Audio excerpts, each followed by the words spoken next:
So first, we're going to start this large group discussion off with more Mentimeter stuff. So we'll get that. You can return to that same Mentimeter. I'm also going to see how bad I look without my blurred background on, because I feel like my earrings are confused about whether they should be blurred or not. I just went back to the instructions so we can pause here for a quick second for folks who want to scan the QR code, or if you need to see the code you need to enter. Yeah. And I also put the link in the chat if you're accessing it through your computer. Thank you so much, Megan.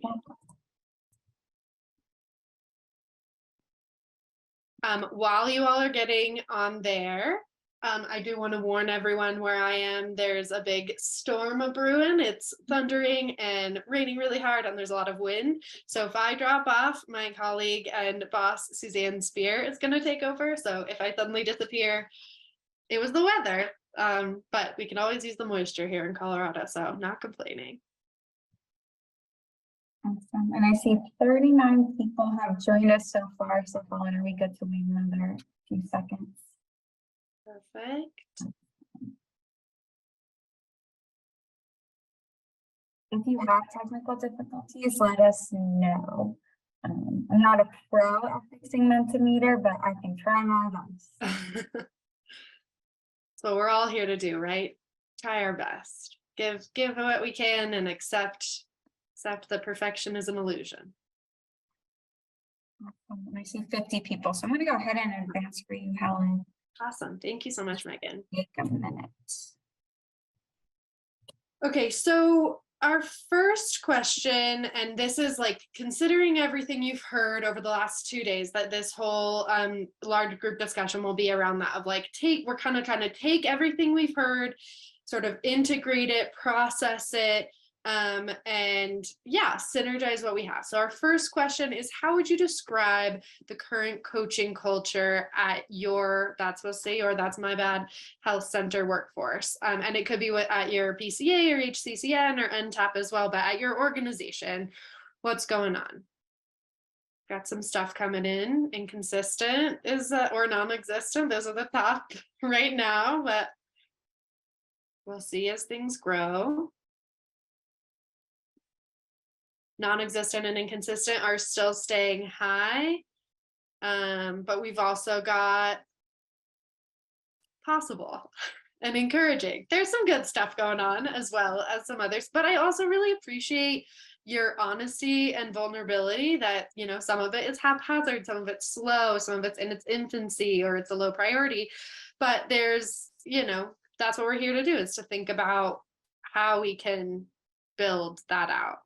We've got hierarchical available, that's good.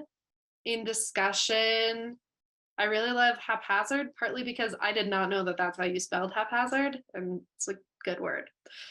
Because it looks like it could be haphazard if you spelled out the PH as a, which is always exciting. I'm liking that evolving is sort of growing, but we've still got non-existent and inconsistent as our other two highest ones. So that's good for us to know. With that, we can go to the next one. Again, we just sort of want to get some initial feedback, and then we're going to open up and have like a real large conversation. So are there any barriers, or it sounds like yes, there are barriers and challenges that hindered the development of a strong coaching culture within your health center or organization? But so yeah, what are they? Yep, time, this idea of like, oh, we've always done things this way, funding problems or limited funding, a lack of trust, the desire, don't have the desire to participate, lack of CEO or leadership buy-in, leadership authority. The board and the exec team are in alignment. That can be a real struggle. The lack of leadership example, staff buy-in. Yep, the old narrative habit, we're seeing some of that as well. That it's not made a priority. There's turnover. That is really real. It's really hard to engage or like build up a coaching culture or a pathways program if you feel like folks are always leaving. The belief that it jeopardizes accountability. That's interesting. Lack of education or information on how it works. Yep, what it looks like or feels like. Yeah, fair enough. This is all I mean, a lot of it is in the same, theme of like, we need leadership buy-in, we need time and money, and then we need the scaffolding and the infrastructure. Paternalism, we talked about paternalism in one of my breakout groups earlier today. Post-pandemic hangover. I was just gonna say, I'll point out the one that I really love that someone just submitted, post-pandemic hangover. Yeah, of like, we've all just been surviving, and now you want me to learn and grow and develop as a leader, or be a coach, or be coached in some way. Yeah, that's real. For sure. Okay, good to know. Good to know. We'll go to the next question. All right, so this is moving on to our second theme of staff well-being. So how would you rate your overall staff well-being within your organization? 1 being the lowest and 10 being like everyone is the happiest person on earth and nothing could be better. There's no 8, by the way. Oh my God. The second 7 is 8. We'll just go with that. Thank you.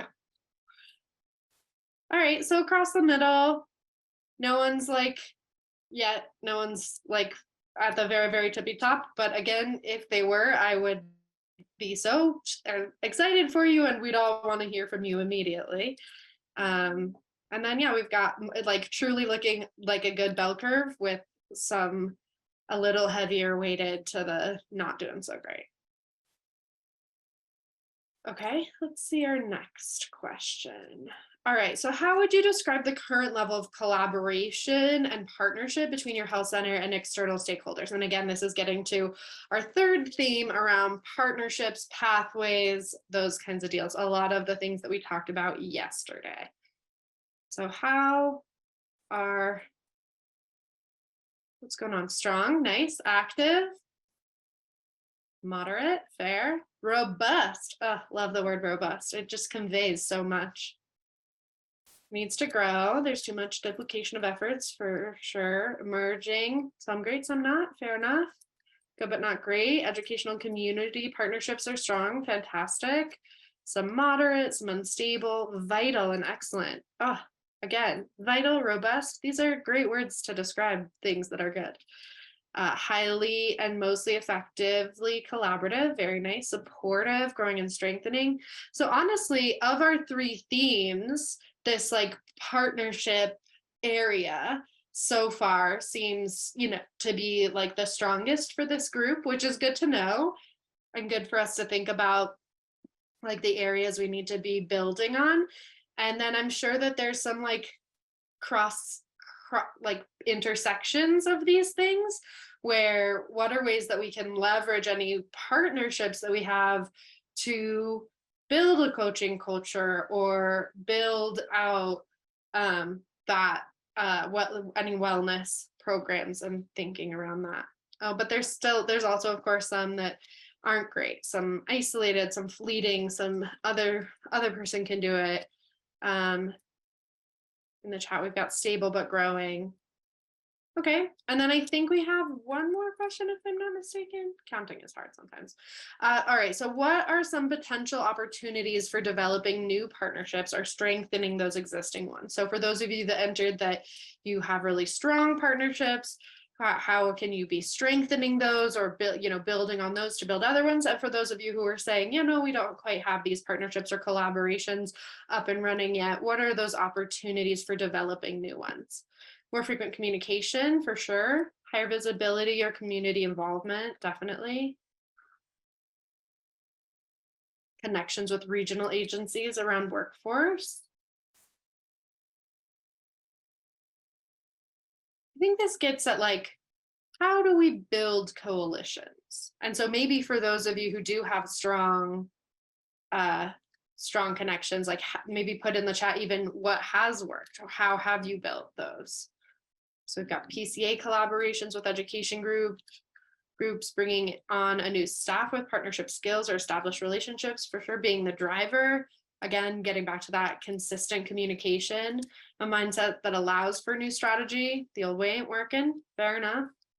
And then continuing to uphold each other through encouragement. Yes, absolutely. surfacing our fears and assumptions about competition and focusing on our roles within the larger, like snaps to that. Amazing. The larger, sorry, I didn't finish the sentence, larger local healthcare landscape. So yeah, coming to those conversations with that vulnerability around the fear, but then like tackling it and figuring out where everyone's roles will be, because yeah, we can't do this alone, and health centers can't be everything to everyone. And so we really do need to be working in partnership and collaboration to fit into that, like it says, larger local landscape.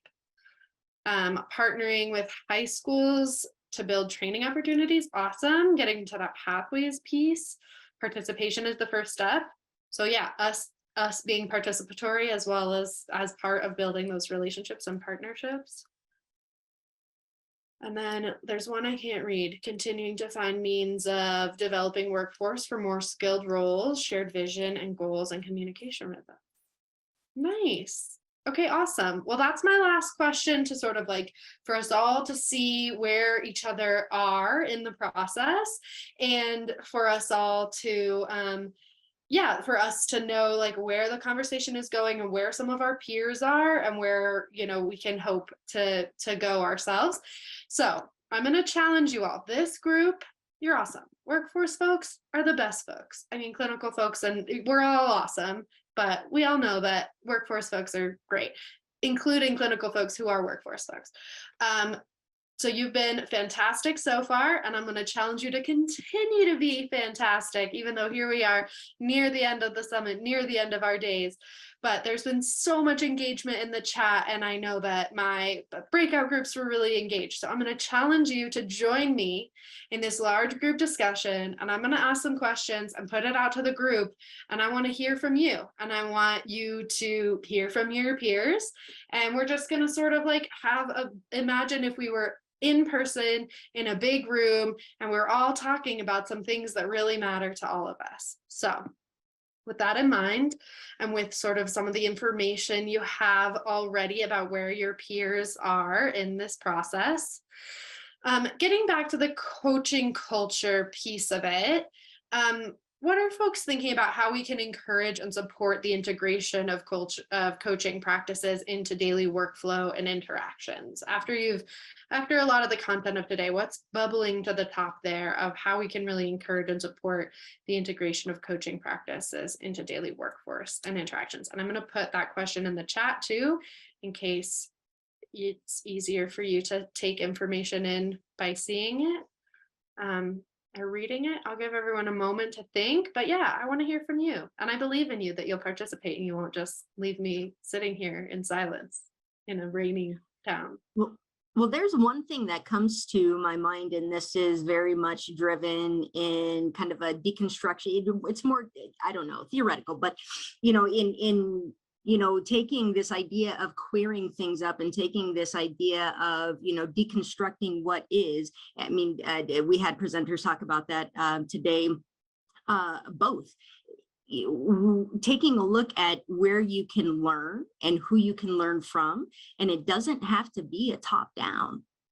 Sometimes, oh yes, seriously, sometimes,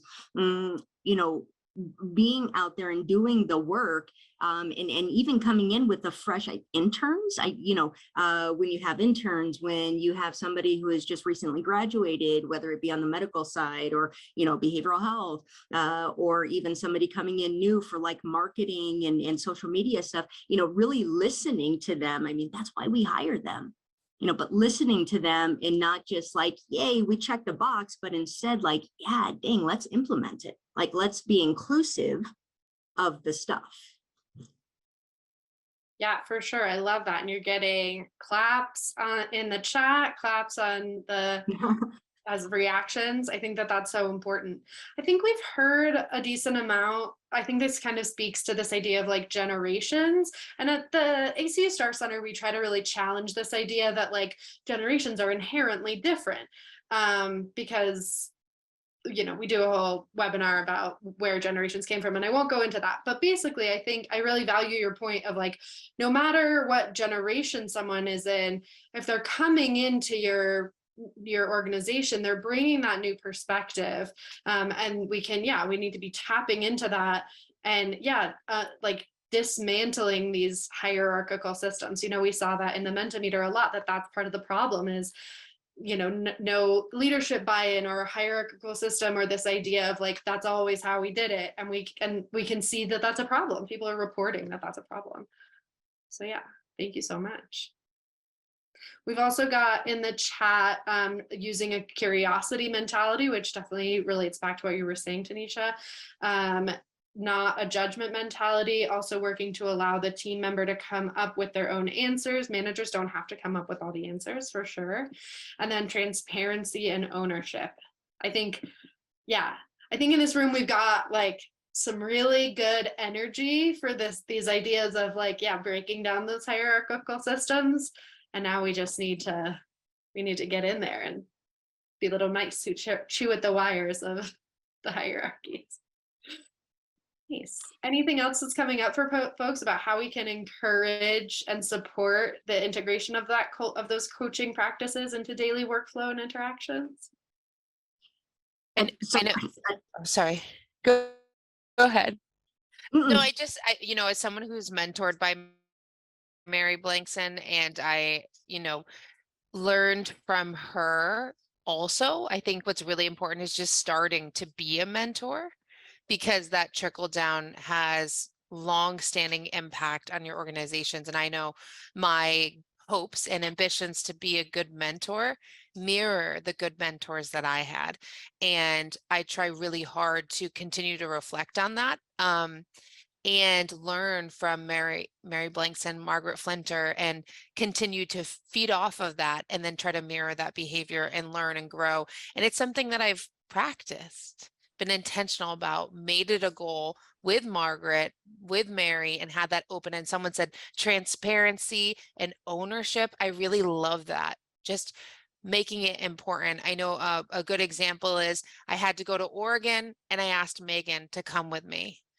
And I learned a lot from her through that process. And I hope that she learned from me, and we can kind of grow together as a team. And I think just trying is really all you can do. And I hope that you take that with you. And I look up to Mary and Margaret so much for that mentorship. So just my final thoughts on that. Thanks, Helen.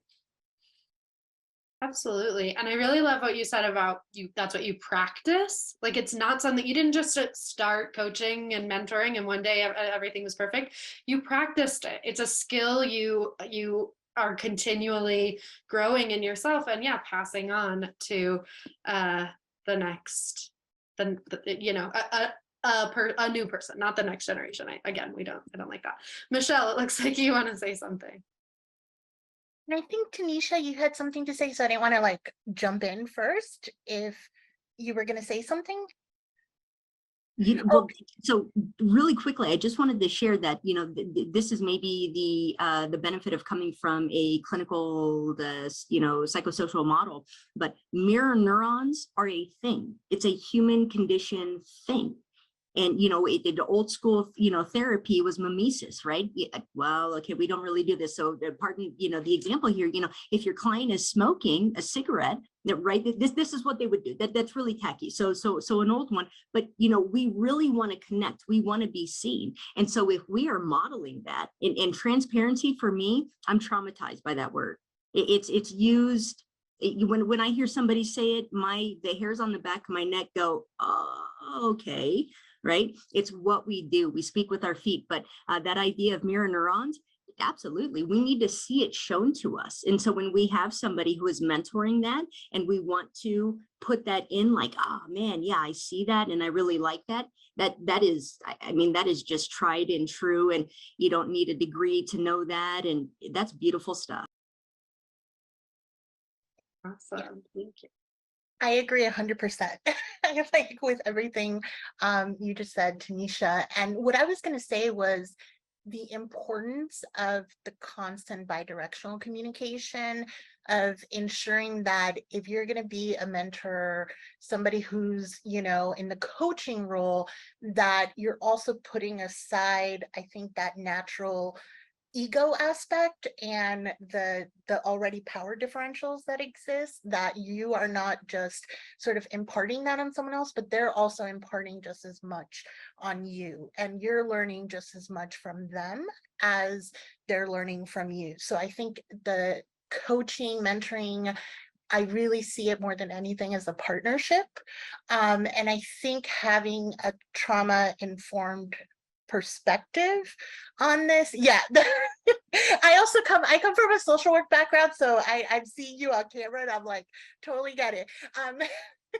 Because yeah, we don't know people's backgrounds. We don't know what, language may affect people. There's so much we don't know, and you have to build a space of trust. And that only comes from being trauma informed, but also ensuring that people know that they're not, your ego is not going to sort of overtake everything, and they're just there supposedly to learn from you, and they can't provide anything back. So that was it. Fantastic. So agree, Michelle. Thank you so much for sharing. And in the chat, we've got some information. Someone says, or Emily says, as a foundation to building a coaching culture, working to actively identify and disrupt shame in medicine culture that may exist within the organization or that staff may have brought in with them. That's, yeah, so important. And there's some links in there to click. And then we've also got partnering is so important, leveling the playing field and removing barriers. I think that then goes back to our Jedi lens of approaching things of like, yeah, who's getting these opportunities and how are we making these decisions? If we are, we heard from some folks who are paying for their staff to go and get these trainings and have these things, which absolutely we should be paying people as they level up. I love that. And thinking about how we're choosing folks, and if there are any, what biases are coming in. Are the people who really good at negotiating then getting those opportunities, whereas someone who comes from a more quiet or reserved culture, that's just their personality, are they having those same opportunities offered to them? So I really appreciate that, thinking about leveling those playing field and removing the barriers. Awesome. Well, thank you all so much for your thoughtfulness on that question. So now I want to move into thinking about staff well-being. And we saw, again, that kind of bell curve with a little bit of a lean towards the not so great end. So what specific initiatives or strategies have been implemented at your health center or your organization to enhance staff well-being and create a healthier, more well work environment, or and what could be implemented? So things that have already been implemented and things that you could see in the future. And then for the things that have been implemented, like what has worked or not worked? And I'll put that in the chat as well.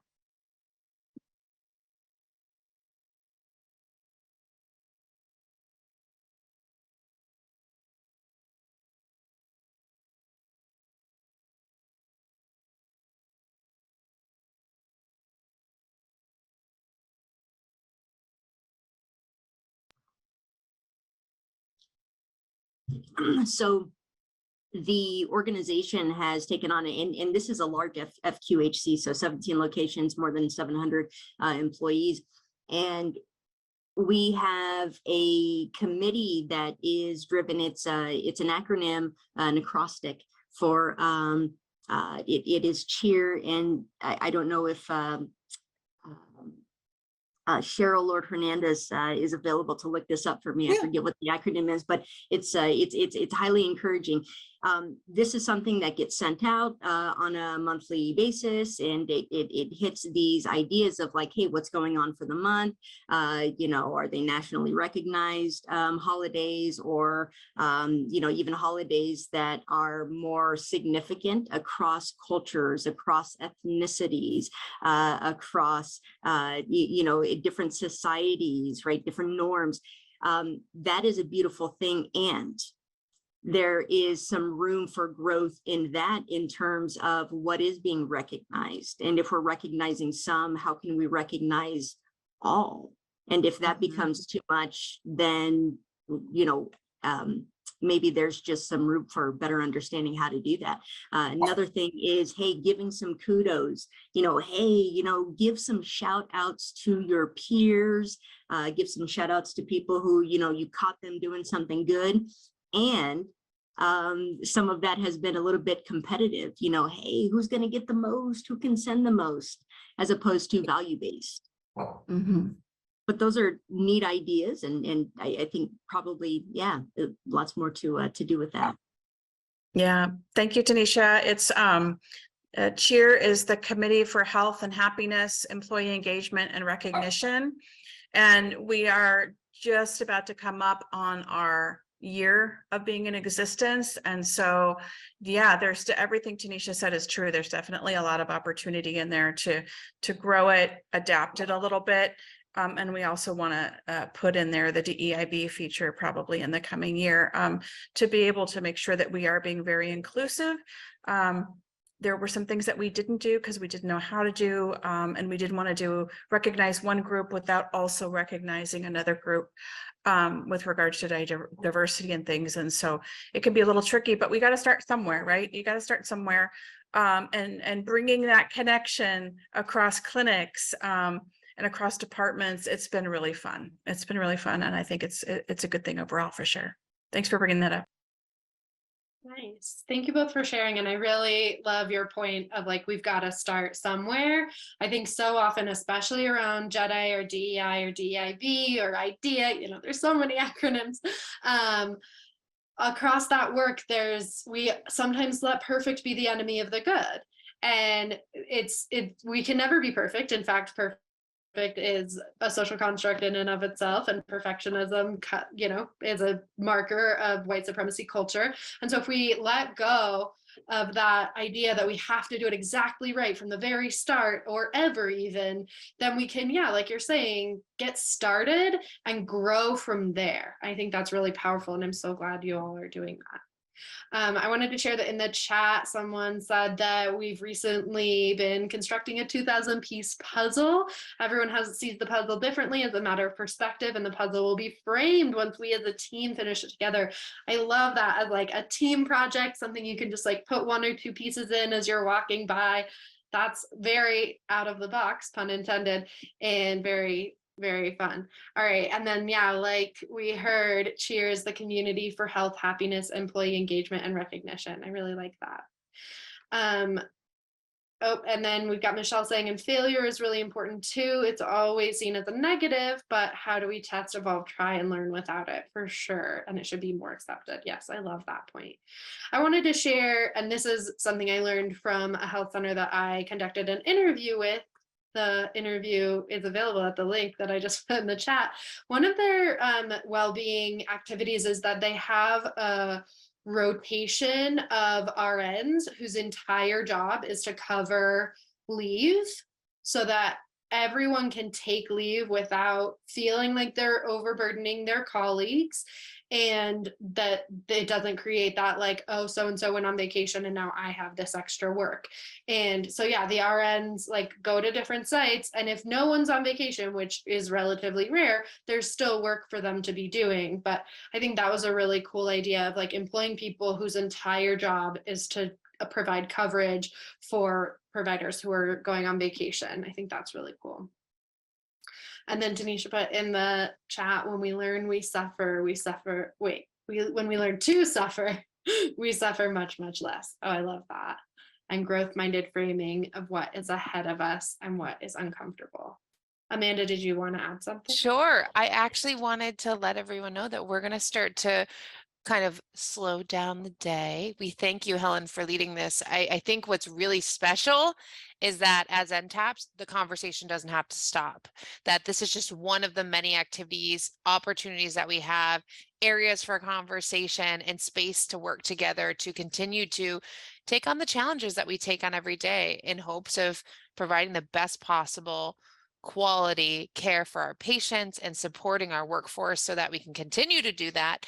And I just want to thank you all. That I think it's really, really special that we're here today. And maybe I'm wrong. Maybe we still have time. Am I wrong? Gerard, you're confusing me. Do we still have time? I think we still have 15 minutes. Gerard, you confused me. He said, do you want to go ahead and get started? I'm just kidding. Let me just finish my thank you. It's a good thought still. Yeah. Also, great thoughts. I do have to jump though, but Okay.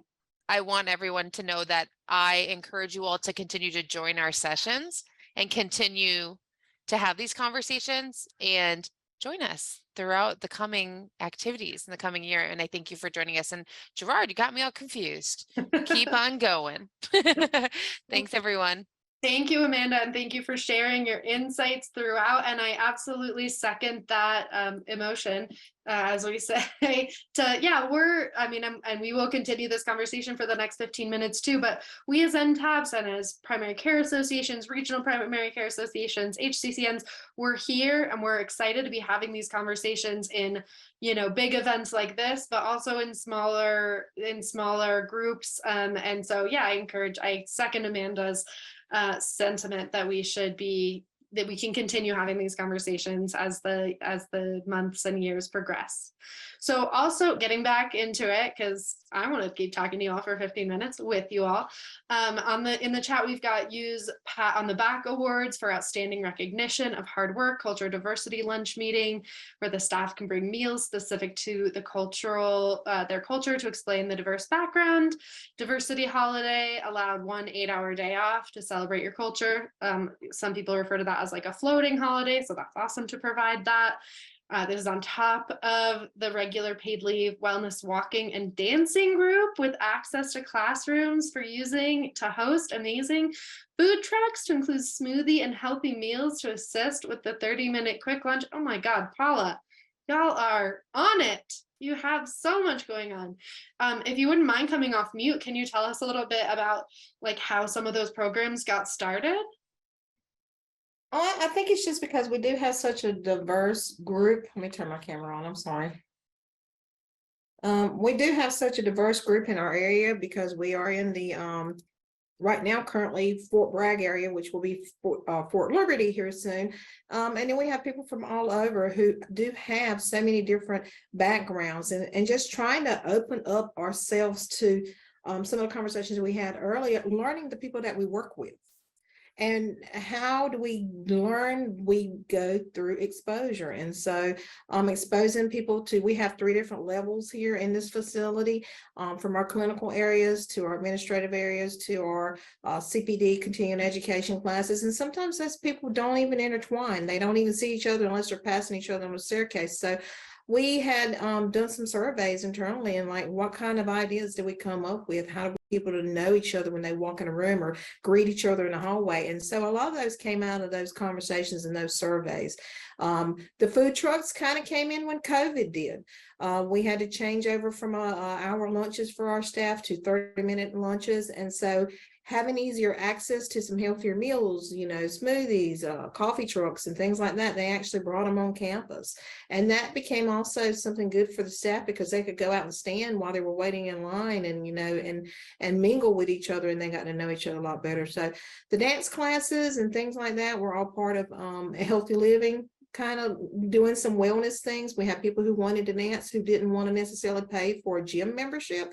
So with us having classroom environments in our system, we just kind of like, can we use these rooms in the evenings for these practices? And so it's just been, it's a really great opportunity. The diversity, having those extra floating holidays really does pay off for our staff because they get very excited about having about 17 extra hours off a year that is not charged against their regular paid leave. So those have all been great. And we do a little Easter basket thing for around the holiday there. Our HR manager goes around and she has eggs in an Easter basket, and you get to choose, and it could be a gift card to Starbucks. It could be an 8-hour day. It could be 4 hours of PTO. It could be, candy from your favorite store. So they do try to improve the relationships with the staff here to make it a better working environment for our wellness. Awesome. Thank you so much for sharing. Yeah, that sounds, I like that some of it came out of like necessity for flexibility, and then that like grew into this really positive, powerful thing. That's awesome. Thanks. And Michelle in the chat says, my first job out of college, the org offered rides for staff who were left later in the evening, both to help cut down on commute time, but also for safety. I was in NYC, so no one had a car. One of the ERs I worked in DC did the same for staff who had to take public transportation that wasn't running late at night. That's awesome. I could see, especially, I used to work at a university, and like universities have like safe ride home programs, or many of them do. And when I would work late, I often utilized that program, and I don't see why some of our, larger organizations couldn't work to be included in a university program that already exists like that, or create their own. I think that's a great idea. I love that. All right, well, in our last 10 minutes of our large group discussion, I want to talk about partnerships and pathways. And again, this was an area that a lot of you expressed being really strong in. So let me look at my questions and decide what I want to ask you, actually. All right, so what strategies and pathways have you implemented to enhance career development and growth opportunities for your health center workforce or your organizational workforce? I'd love to hear, because again, we've heard from some experts that presented, but then we also had some really great responses in that Mentimeter about this is an area that you're already really strong in. So I'd love to hear from folks.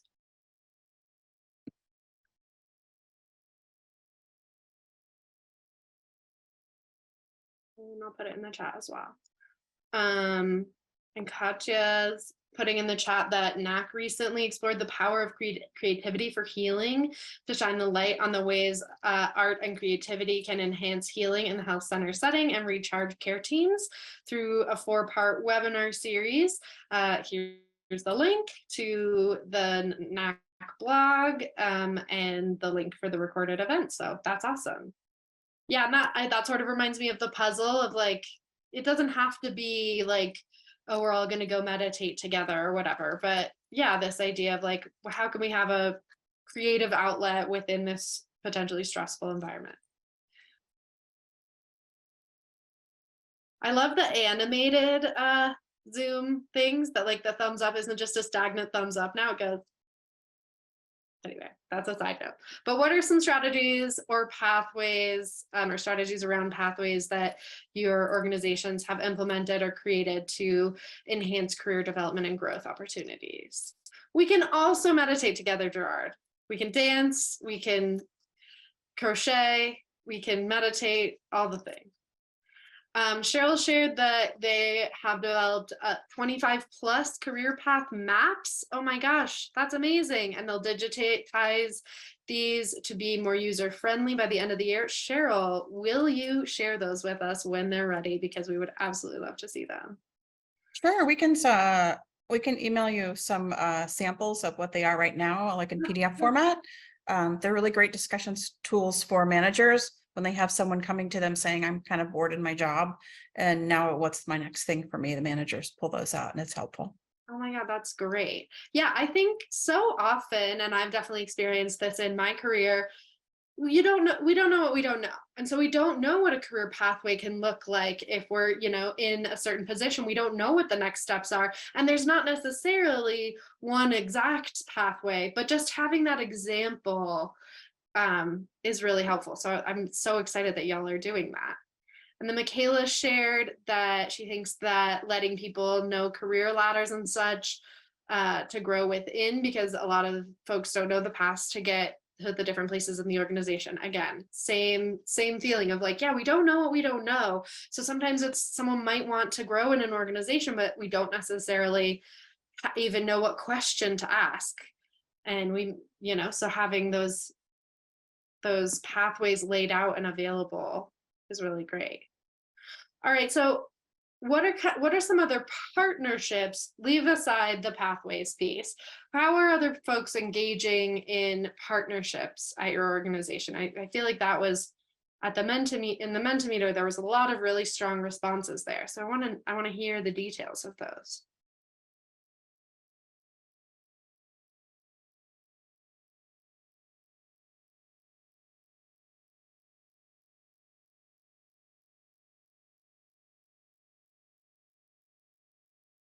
Paige shared that Idaho has created the Idaho Launch Program. It was created as a response to the pandemic to fill workforce gaps, makes sense. And now it's used to help adults get skills for in-demand careers and create those pathways. It's a really good model, and it's run by the Idaho Workforce Development Council, and they're partnering with them to present this program to the health center staff. Awesome. Yeah, that's fantastic. I think that can also, again, to Michaela's point of thinking about like, how can we upskill, but also cross-skill folks so that they can, there's all these different options, and it doesn't have to be this just like ladder. It can be this like lattice of opportunities, and we can be experimenting and experiencing like different parts of our health centers operations or our organization. I know we've got folks from PCAs and HCCNs and AHECs as well. So, but I think it's applicable for all of our organizations and again, that sort of gets at what we were talking about of like getting away from hierarchies and instead focusing on like what are valuable experiences that can help you grow as a person and in your career. So that's awesome that that stuff's going on in Idaho. All right, in our last 6 minutes, is there anything anyone else wants to share on partnerships and pathways, or anything else that's just like bubbling to the top for you after these 2 days? We've heard a lot from a lot of experts, but also you're all experts. And so what's coming up as we move into the closing of the day and start to think about how we're going to implement things that we've learned here in these last 2 days?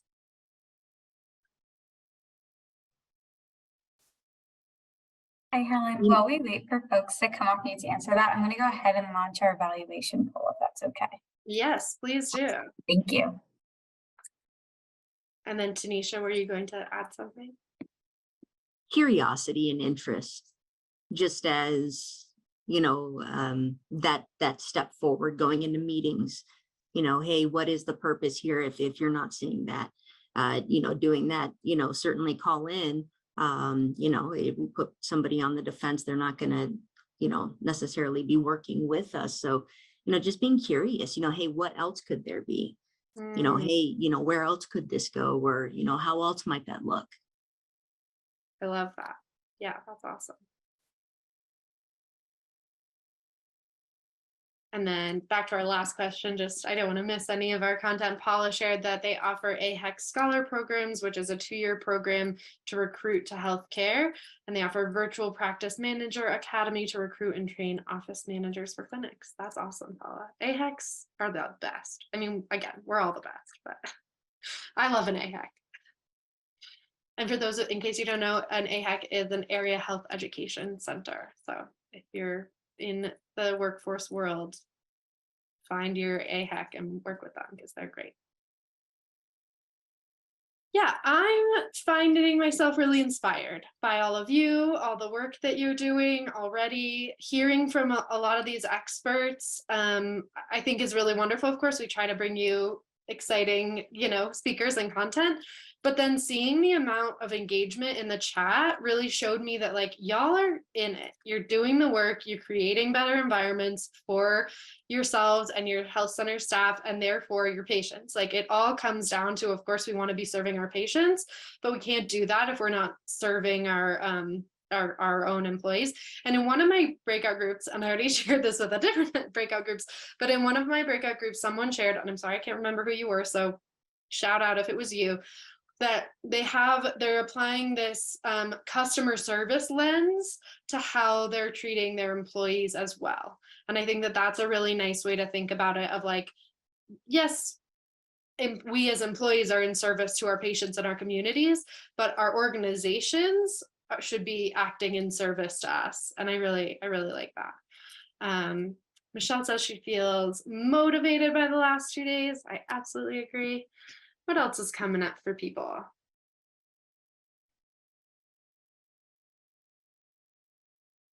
Is there anything that anyone's like, okay, tomorrow I'm gonna only check my email for 45 minutes in the morning and 45 minutes in the afternoon. Tomorrow I'm gonna chunk my time, or I'm gonna make sure I get 8 hours of sleep. What are our commitments leaving this 2-day experience?